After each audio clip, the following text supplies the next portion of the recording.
كما نوجه تحية فخر واعتزاز إلى أرواح شهدائنا، ونوجه تحية إلى أمهات شهدائنا.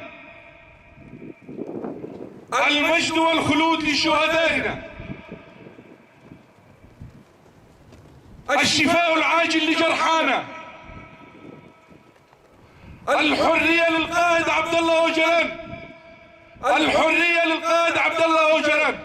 السلام عليكم.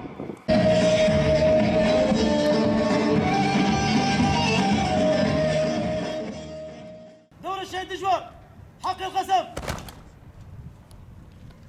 أقسم بالله العظيم، أقسم بالله العظيم، أن أنفذ كل ما تعلمته في أكاديمية الشهيد بروس، دورة الشهيد نور حزقة، ودورة الشهيد دجوار، والتزم بنهج المجتمع الديمقراطي وحرية المرأة وواجب الدفاع المشروع ومبادئ ومواثيق الحقوق الدولية، وأتحلى بالانضباط والأخلاق الثورية، وأدافع عن جميع المكونات السورية